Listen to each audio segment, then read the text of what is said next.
rekam baik-baik ini, catat baik-baik, rekam ini. Ya, nggak ada di sejarah.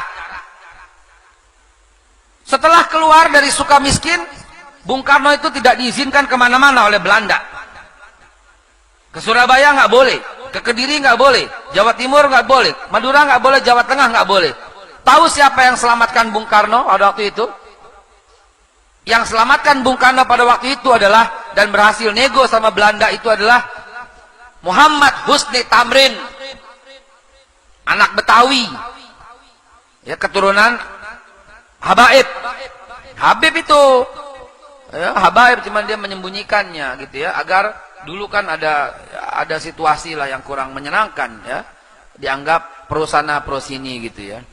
Saudara sekalian yang dimuliakan Allah, tahu nggak kita pada waktu itu Muhammad Husni Tamrin jabatannya Volkstraat.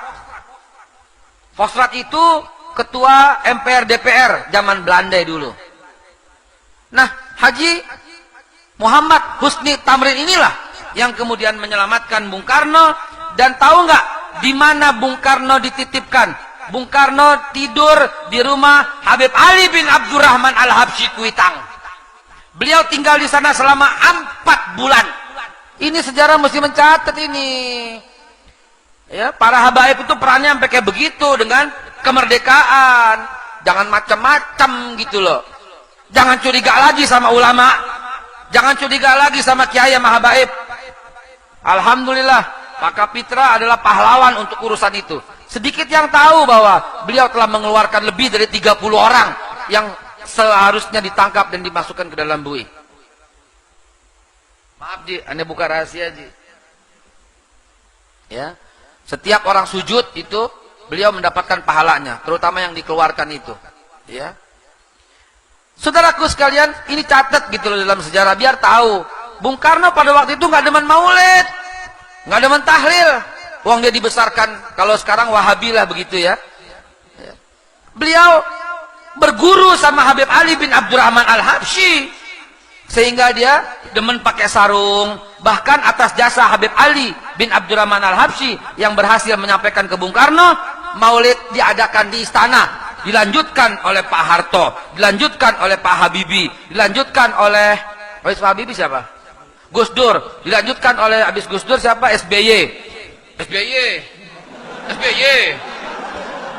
SBY gitu loh. Pernah ya? Lupa saya, Masya Allah. Maaf mak. Ya, SBY. Lalu kemudian sampai sekarang tuh jasanya Habib Ali bin Abdurrahman Al-Habsyi yang membuat maulid di istana pada waktu itu. Dan karena Bung Karno yang pada waktu akhirnya suka dengan maulid. Nah, ini membekas pada jiwa Bung Karno. Jadi antum ketahui setiap apapun Bung Karno pasti minta nasihat dari Habib Ali bin Abdurrahman Al-Habsyi, guru utamanya. Sehingga jasa Habib Ali bin Abdurrahman Al-Habsyi terhadap kemerdekaan luar biasa. Bung Karno lagi gamang, merdeka jangan, Jepang menjanjikan, bahkan Jepang mendirikan Dokuritsu Jumbai Chusakai, ya, yaitu BPU PKI, Badan Persiapan Usaha Kemerdekaan Indonesia, yang akan merdeka tahun depan. Kalau nggak kita tahun 46 merdeka, karena Habib Ali bin Abdurrahman Al-Habsyi lah berkata pada Bung Karno, merdeka sekarang merdeka. Diamin, sekarang merdeka juga. Maka pemuda pun akhirnya terjadi kisruh, menculik Bung Karno ke Rengas Dengklok, dan tersusunlah teks proklamasi. Dewan Dakwah Islamiyah sekarang sedang menyusun sebuah sejarah baru yang harusnya dibacakan Bung Karno pada waktu itu bukan proklamasi kami bangsa Indonesia, bukan, lagi dibongkar sejarah. Harusnya Bung Karno mengucapkan teksnya itu bukan itu. Yang harusnya diucapkan adalah bahwa sesungguhnya kemerdekaan itu adalah hak segala bangsa. Oleh karena sebab itu penjajahan di atas dunia harus dihapuskan karena tidak sesuai dengan pri kemanusiaan dan pri keadilan. Dan perjuangan rakyat Indonesia telah sampailah kepada saat yang berbahagia dengan selamat sentosa mengantarkan rakyat Indonesia ke depan pintu gerbang kemerdekaan Indonesia yang merdeka, bersatu, berdaulat, adil dan makmur. Atas berkat rahmat Allah yang Maha Kuasa dan didorongkan dengan keinginan yang luhur supaya berkehidupan kebangsaan yang bebas, maka dengan ini rakyat Indonesia menyatakan kemerdekaannya. Itu yang dibaca, saudara. Iya, dan itu disusun di rumah proklamasi. Rumah siapa itu? Rumah negara? Bukan. Rumah seorang warga Betawi keturunan Arab, namanya Pak Yusuf Martak. Hadir nggak orang di sini? Biasanya hadir. Tuh, rumah makan La Razeta tuh, itu punya keluarga beliau. Dia nggak pernah jual sampai sekarang.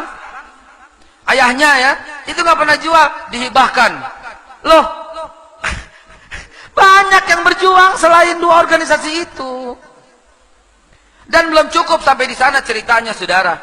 Ketika Habib Ali bin Abdurrahman Al-Habsyi memaksa Bung Karno untuk merdeka sekarang, maka Bung Karno ini pagi-pagi naik sepeda ontel dari Jenderal Urip ke Kuitang. Untuk apa? Untuk membacakan teks itu loh. Pagi-pagi minta restu. Bener nggak nih? Bener. Kami doa dari sini. Solawat nggak berhenti. Solawat mengiringi. Kan Bung Karno terlambat. Dari jam 7.30 dibacain jam 10.30. Dia ke rumah gurunya dulu. Dia ke rumah Habib Ali bin Abdurrahman Al-Habsyi dulu untuk apa? Untuk konsultasi.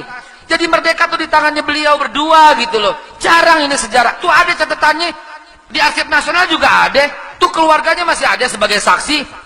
Ibu Inggit itu nginep 4 bulan di rumahnya Habib Ali bin Abdurrahman Al-Habsyi.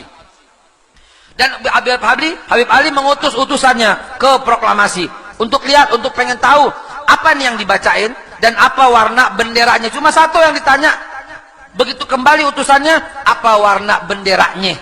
Tahu nggak dijawab apa? Benderanya Habib warna merah sama putih. Langsung Habib Ali bin Abdurrahman Al-Habsyi naik lagi mimbar di Masjid Kuitang dan dikumpulkan semua masyarakat, karena pada hari itu persis hari Jumat tanggal 17 Agustus 1945. Apa isi khutbahnya? Hari ini Indonesia sudah merdeka. Kalau kalian sudah bangsa yang merdeka, maka kibarkan warna merah putih di mana saja Anda bisa. Habib Ali langsung cari warna kain merah warna putih, dikumandangkan di seluruh jalan Bunga, jalan Kuitang, jalan Tanda Tinggi, kalau sekarang jalan Senen, itu berkibar semua warna bendera merah putih.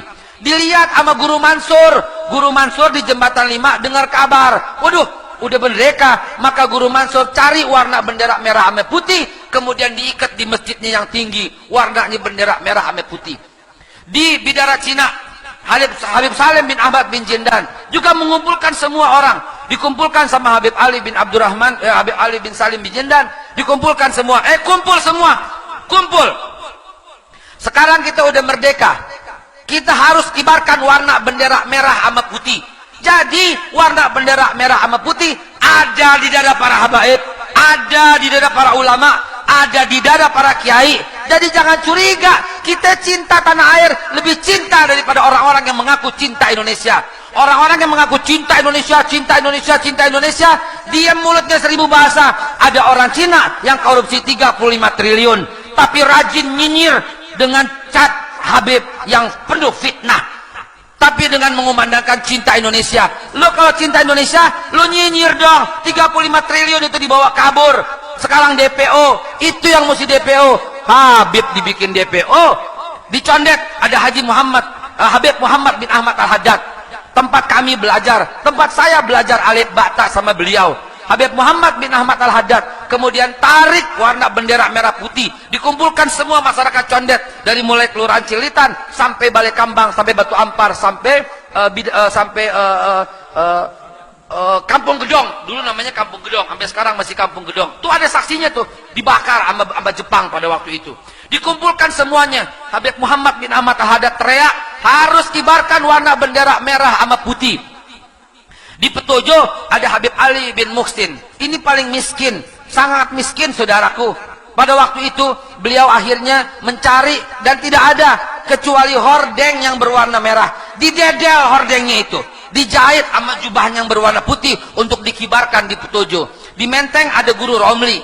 Guru Romli juga begitu dikumpulkan semua. Di Cipete ada Guru Naim. Guru Naim juga mengumpulkan semuanya. Di Kampung Melayu ada Kiai Haji Thohir Rohili yang punya At-Tahiriyah. Dikumpulkan semua santrinya. Di Bukit Duri ya ada Abdullah Syafi'i, Kiai Haji Abdullah Syafi'i. Dikumpulkan semua muridnya ini, dikumpulkan semua untuk menyiarkan warna bendera merah sama putih. Di Mangga 2 ada Habib Alwi Jamalulail. Habib Ali Jamalulail mengumpulkan semuanya dan orang yang paling dicari sama Jepang pada waktu itu. Di Bekasi ada Kiai Haji Nur Ali.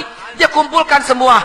tanggal 16 bulan Agustus, sehari setelahnya Jepang marah, Jepang jengkel, dicari itu semua tuh para pelaku-pelakunya, dari mulai Habib Muhammad, Habib Ahmad, Habib Salim, Habib Ali, dicari semuanya, dicari, dikumpulkan, ditangkep-tangkepin, disetrum, dipenjara, dipopor. Palanya Habib Ali bin Abdurrahman Al-Habsyi itu bocor berdarah-darah, nggak putus darahnya sampai dia kembali ke Kuitang, saudara. Ini ulama, ini para habaib yang ikut berjuang, dan setelah di black dadanya semuanya pasti ada warna bendera merah sama putih. Takbir, takbir. Jangan lagi curiga, saudaraku, dengan kiai. Jangan lagi curiga sama ulama. Warna bendera merah sama putih ada di dada kami, saudara. Sampai hayat di kandung badan kami paham, kami ngerti gitu loh, bahwa mempertahankan NKRI bagian daripada jihad. Hanya habaib, kiai, ulama dan umara pada zaman itulah yang mengumandangkan fatwa jihad untuk melawan Belanda dan Jepang. Yang lain tidak bersuara apapun. Silahkan coba cari mana ada suara dari mereka, saudaraku. Karena itu jangan lagi curiga sama ulama, jangan lagi curiga sama kiai, jangan lagi curiga sama habaib. Mereka adalah para pejuang, pahlawan tanpa tanda jasa. Kalau tidak ada mereka, kemungkinan besar kita belum merdeka, saudaraku.